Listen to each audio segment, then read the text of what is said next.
Alam mo ba, ang Aegis ay isang sikat na OPM band mula dekada 70. Pinamumunuan ni Juliet Sunot. Kilala sila sa malalakas na birit at emosyonal na kantang hugot tulad ng Halik at Luha na tumatalakay sa pag-ibig at sakit. Hanggang ngayon, patok pa rin sila at nananatiling iconic sa OPM. At tanong, bibilhin ko ba ito o hindi? Kaya panoorin ang buong episode. Anong ibenta mo? Dito lang sa Pinay Stars. Ano po? Hi sir, magandang hapon po. Magandang hapon. Ano po pangalan nila? Ray Abenoha. Ray Hapinoha. Abenoha. Abenoha. Kamusta Yes, po si Sir Ray? Okay naman, buhay pa rin. Ano po ba si Sir Ray? Gitarista ako ng Aegis. Gitarista ng Aegis. Aegis, yung mga babae, di ba yung vokalista ng Aegis? Yes po, yes. Ang kumanta ng... Ayun, no? Tsaka yung ano, yung... Ano yun? Paano yun? Ano yung pisa nun, sir? Halik mo. Oh, Yun. Tsaka yung, hindi mo kayang tanggapin. Ay, hindi. po yun. Di pala, pala. Sorry naman. Pero, naku, Aegis, napaka-blockbuster yan. Kamusta po ang Aegis? Okay naman siya hanggang ngayon. Kaya lang medyo nabawasan kami ng isang member, di ba, dahil namatay. Lang vokalista? Vocalista, yung sister, yung pangatlo, ay yung gitna nila. Magkakapatid po sila, di ba? Oh, magkakapatid sila, di ba? Ang Aegis ay apelido nila yan, di ba? No. Ay, hindi ba? Ang Aegis, nagmula sa company name namin na AGS. Abenoha Galindo. And So- then, kinumbine yun, naging Aegis. So, isa talaga kayo sa unang mga nagtayo niya. Unang-una. Kayo po ang nagtayo? Or... No. Sister ko yung manager namin. May manager kasi yung AGS, Talent Development Management. Alright. Tapos sumikat yung Aegis. Kahit pa paano. Opo. Hindi kahit pa paano. Sumikat talaga. Talagang sumikat talaga. Panahong 1990s, di ba? Bayan nila April Boy. Ano po bang taon yung pinaka... Then, nag-start Peak ng kami Aegis. Peak mga 2002, 2003. Parang ganun. Kasi yung 2000. unang biyahe namin sa US, 2000 eh. Alright. Nag-tour na kami. Okay. Ito yung ginamit kong gitar. Kaso nasira nga siya doon sa kakabiyahe ko. Sige, tignan natin. Tignan natin dito. Ay, ibibenta ni sir. Oo. So wala ba kayong balak mag-reunion concert? Actually, meron. Kaya lang under, kasi yung vokalista namin medyo namamaos. May sakit ng mga vokalista. Kaya kinayod, laser. Kaso nga lang, matagal yung pahinga. 3 to 4 months. Kaya ako nga, kailangan pa-laser ko na yung boses ko lang. Yeah. Talaga Baka pagka ni-laser po ba, pwedeng gumanda yung boses? Ay, ewan ko, di ko alam yan kung ano. Baka yun na yung solution, Labs, para gumanda na yung boses ko, mawala yung paos. Ano sa tingin mo? Dati ko parang mag-play mo kanina. Alright, sige, tingnan natin yan. So, isang Gibson. Yeah, Gibson.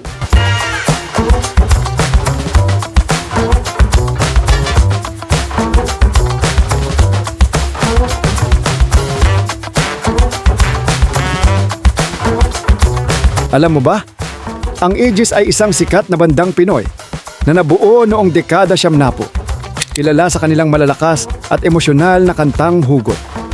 Pinamumunuan sila ng vocalist na si Juliet Sunot na may kakaibang birit at powerful na boses. Sumikat ang banda dahil sa mga kantang tumatama sa puso ng masa tulad ng Halik, Basang-basa sa Ulan at Luha. Kadalasan, ang tema ng kanilang musika ay tungkol sa pag-ibig, sakit, at tunay na karanasan sa buhay. Hanggang na ngayon, patok pa rin ang Aegis sa mga live performances at concerts. At nananatili silang isa sa pinaka-iconic na banda sa OPM dahil sa kanilang kakaibang tunog at relatable na mga kanta. At ang binibenta sa PP Stars ay ang gitara ng Aegis.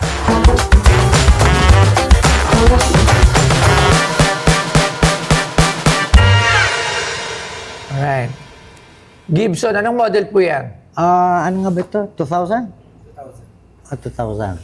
2000, alright. May serial number ito, nakalimutan ko na. 01, 10, ano yan? Alam mo, maganda 14. sana yan kung pinapirmi niya sa lahat ng member.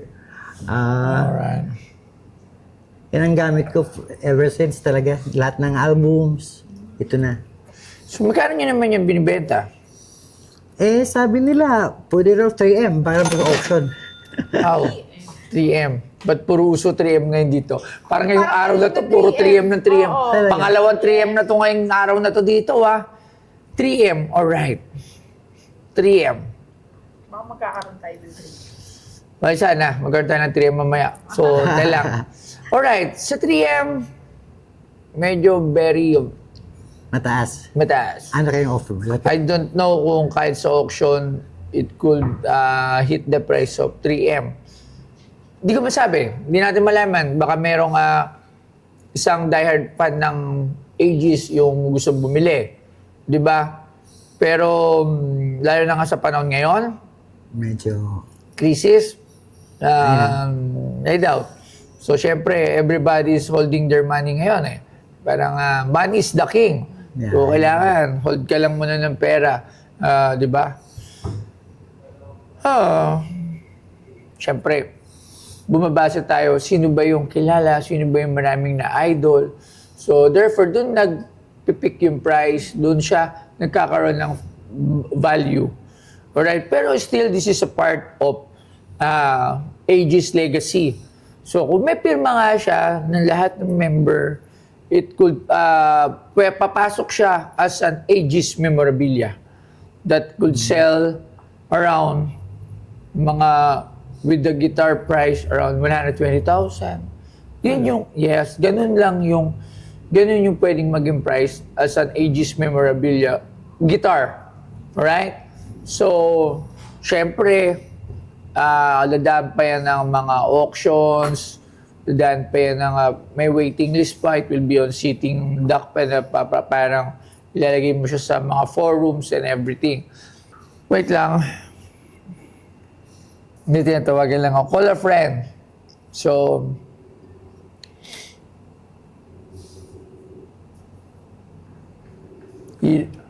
hello, Sir Angelo. Hello. Magandang hapon. Meron lang ako sa iyong itatanong. Ano yun? Alright? It's a guitar, Gibson guitar, year 2000. Year 2000? Yes. Okay, meron bang particular na may-ari ng Gibson guitar? Aegis guitarista, lead guitarist. Oh, hello po. Ayan. So, alam mo naman yung Aegis. Oo, kilala ko yan. Sige, anong kanta niya? Yung ano, yung... Tamo? Metal ba ako? Yung ano, yung... Ano, yung ano? Ulan. Yun, Unan. Ulan. Ano yung ulan? Parang alam ko yun. Ito, basa. Basang-basa ng ulan, walang masisilungan, nabasa ang bumbunan. Nabasa si Angelo. Pag nabasa, walang payong, diretso sa bumbunan kasi walang buhok. Si Sir Angelo. Kaya siya kalbo. Oh, Sir Angelo, nahirapan kasi ako eh. Kasi, sabi ko naman, explain ko naman, syempre, sa mga banda, there's yung vocalista talaga yung mga bida. Well, when they're collecting memorabilia for a band, it's always the vocalist, yun yung may maganda-gandang presyo. Ako vocalist. Vocalist, vocal ka, vocal. Okay, so magkano ba sa tingin mo, tsaka sa auction, is this an auction piece ba? Well, definitely auction piece yan. Oh, definitely. It's an auction piece, alright? Good news. Meron tayong gitara dyan na walang particular na may-ari pero 1970s. Yung palang starting bid nasa 25 na. Ito, 2,000. Etong 2,000, mas yung may-ari yung yung may value. Alright. So, Hindi sa may-ari. so sa tingin mo, what would you advise me for this guitar?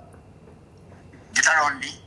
Hindi, piti yung galing dun sa gitarista ng Aegis. Do you have some provenance pala, sir? Meron po kayong mga pictures na hawak to? Oo. Nahawak ko to? Yes. Mayroon, marami. Alright, sige. Meron naman mga provenance. Tapos, ito yung natin. Photo matching. Kung binenta na guitar na nadana, kasi meron din si Mike Hanopol, di ba? Pero Oo. hindi na Ito. nabigyo ng alam ko. Ito siya. Oo. Matigas na matigas ka, boss, dati ah. Bata pa. Ano na? Yung gitara ng arranger ni Nora Honor. Yun yung last na alam ko. Yun sa Dekada auction din. Nung, Alright. last year, no?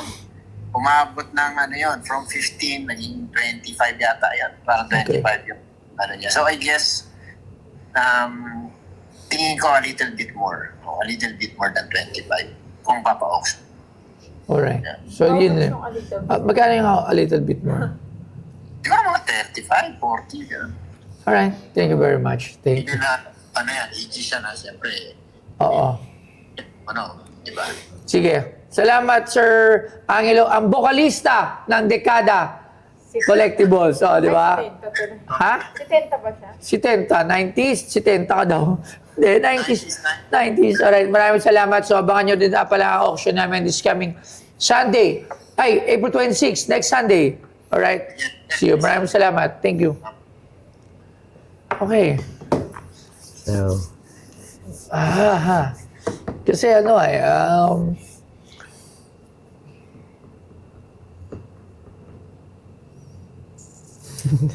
alam mo, every time nagbibigay ako ng presyo sa may napatunayan na tao, nahirapan ako.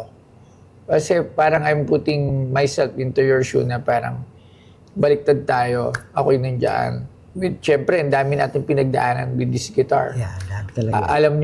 Alam din naman natin sa lahat na you've done so much sa music industry as gitarista ng Aegis, di ba?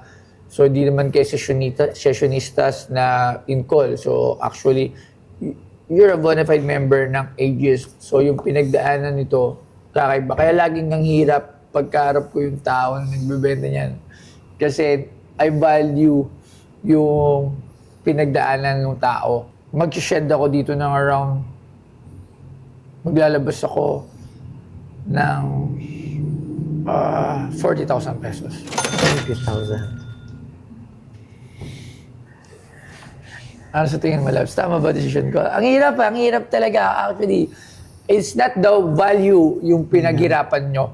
It's the value of the item you're selling to me na pwede kong in the future, it could be an auction, pwede siyang ma-auction. So sa auction environment, hindi din siya masasell na sobra taas. Pero sabi ko nga, kung earlier part nung Pinoy Pawn Stars, malaman, nabili ko ito ng Okay na rin, no? Malaki. Pwede na. Total, parang wala na rin akong isipin. ha? Alright? Okay na. Tsaka para merong Aegis memorabilia Sige. dito. Dagdagan mo na ng kaunti. Ano, Labs? Kahit kaunti lang. 50,000 pesos. Pwede na. Sige. Alright, sign mo. And if ever, pagka napagawi dito yung ibang members, I would like it to be signed by ng ibang members din. Sige. Para, yan. Pwede tayo, palagay ko din ako ng date. Pwede Yan, ba? yes. Eto, Yan. palagay po ako ng date. So lahat ng mga kanta, ito talaga ginagamit. 0, 4 04. 1 5 26 po. Pati yung mga kantang si Papa yung kumanta. So, may mga kanta kasi yung si Papa yung kumakanta. Ano yun? Sinta, Mary Jane. Sinta, wait. Ano yung Sinta? Sample, sir. Naginip ng gising, nakatulala sa Making dami. Alam mo, daming hits. Ilan ang hits ng Aegis? Yung first album, actually, lahat yun. Ilan songs yun? 10. 10 or 11. 11. Pinaka sa kanila yung halik at saka... Yan. Pero Magkasama yan sa lahat album. kilala pa rin. Doon sa album, alam mo yung kanta. Oo, makakapaka- Wala pa social media noon dati. Wala pa. So, you'll just listen it to sa mga radio station, Radio station. sa jeepney, sa mga bus, Totoo yan. ganon, sa perform sa TV. Diba? Eh ngayon kasi, the music napakadali spread. Sobrang dali. Pero syempre, hindi din sobrang dali to the point na paggawa ng kata, papakinggan na rin ng liba. Ngayon, actually, mahirap din ngayon kasi sa dami nang naglalabas ng kanta. More competition po. Mas marami rin yung competition. So, mahirap din pala. Hindi ko pala pwede sabihin madali magpasikat ngayon kasi sobrang daming choices eh. Dami mo pwedeng pakinggan dahil sa social media at sa mga iba pang platform, mga streaming platform. So, talaga, definitely, pag may nag-hit doon, isabihin, tumatak yun sa tao. Kaya, ang hirap. Kahit ako, naglalabas ako ng kanta.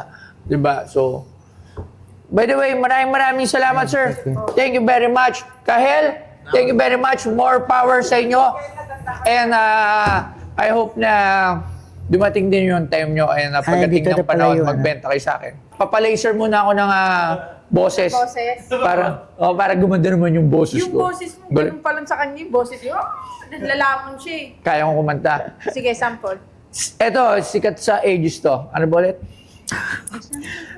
Basang-basa sa ulan, walang masisilungan. O, di ba? Natan nyo, pangit. Sige na. Okay, thank you.